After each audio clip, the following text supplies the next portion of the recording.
A little bit of a Rick DeBrew video. Now, this is a Kaiser. It's a 51 Kaiser something.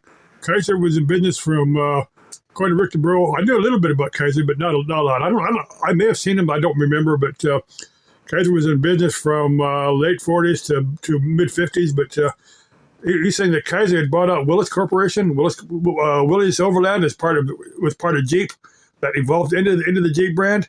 Now, my understanding that Jeep was part of Ford for a while, and then Chrysler eventually bought out Jeep, and then Daimler bought out Chrysler. So it's Daimler Jeep or something like Daimler Chrysler Jeep or something like that, however they brand it. But let me play a second of this. I'm thinking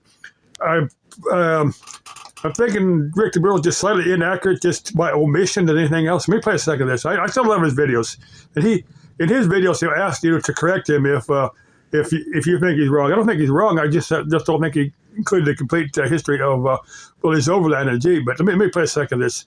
Began to make more and more money, it became a very profitable enterprise. So having that meant, do we really need a Kaiser automobile? That's right. There really wasn't a lot of competition in the Jeep world, whereas in the automobile world, there was an awful lot of competition.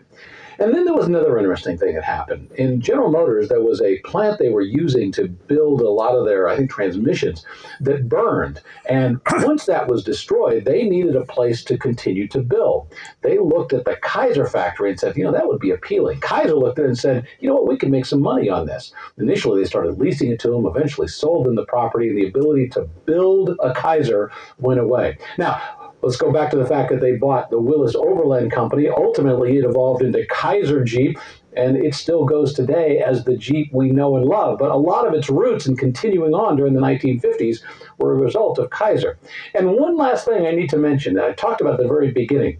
Kaiser himself is credited with creating a concept called the HMO. A lot of folks on the West Coast know a company called Kaiser Permanente. That's right, its roots are the same Henry J. Kaiser who was responsible for this car right here. Very interesting that he was able to come up with that, and really it was just a way of providing health care for his workers. So you think about this Kaiser, the company is gone in terms of the Kaiser automobile, but the Jeep that it allowed to continue, well, that's still around, and the HMO that he built for his employees, that's still around. So the car's an orphan, but the name Kaiser and its legacy continues on. Interesting part of history. Okay, love your videos, dude.